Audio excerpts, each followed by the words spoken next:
Hey everybody, Aaron here. Welcome back to the anime review. Today we're looking at Food Wars Season 3, Episode 12, which wraps up this season until we get Season 4, which was announced, thankfully. It's coming out, I believe, April or March. You might want to do some homework on that because I can't remember exact dates. For the people that do know, you can put in the comments below. I would appreciate that. And I apologize if I'm not exactly right with it, but I do know Season 4 is coming in 2018 within, I think, the spring season. But I will say that first and foremost, this week's episode was exactly what I was hoping it would be.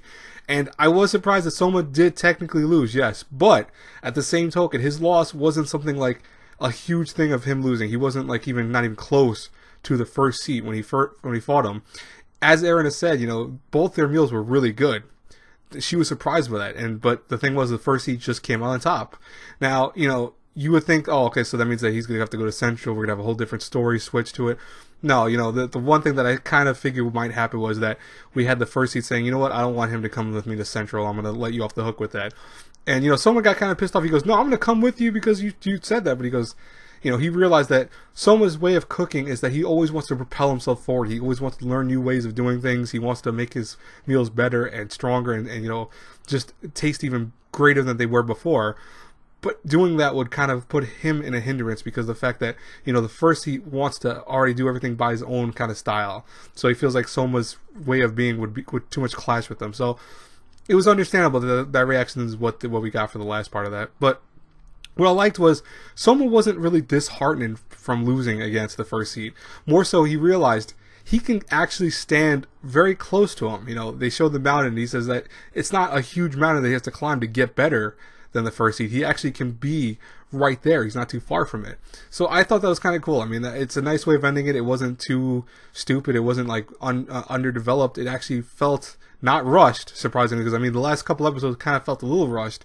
But no, this was a good ending to it. I liked it a lot.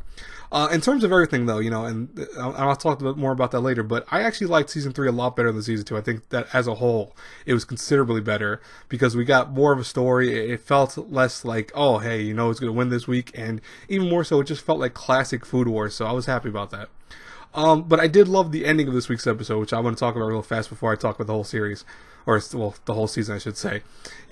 I love the fact that we finally had, it took forever, but we finally had Soma's father being revealed, and everyone realizing it. So now we have Erina, who realizes why probably she loves Soma so much, or at least cares about him so much, and why she keeps being reminded of him. I loved her face during the whole season. That's why it's my thumbnail, the way she reacted to that. I loved it. And then even the father, who showed up at the Polar Star to kind of, challenge them at one point, he was like, oh, so it's interesting, things seem to be playing out in a very almost, I want to say kind of predetermined way because, Soma's father, I guess, was a big thing against him when they were at school together. So, I'm very curious what's going to happen next season. I'm very much anticipating certain things, and I really want to see where it goes. And I think it can only go better from here because if this season was good, hopefully next season does even better.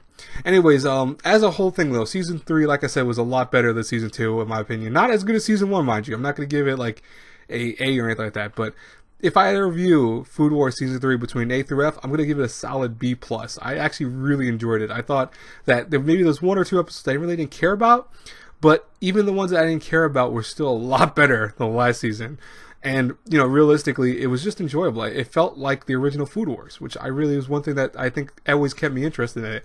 The animation was solid, there was some ecchi here and there, which, I mean, who minds about the ecchi? I think there was a little more ecchi than, I want to say considerably probably more than probably Season 2's ecchi.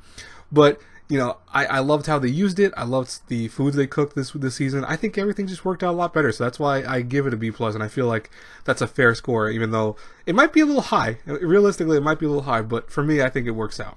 What did you guys think, though, about this season, of Food Wars? I would love to hear from you in the comments below. As always, guys and girls, please hit that like button, subscribe to the channel, share the video, check out my Patreon for various rewards and stuff like that.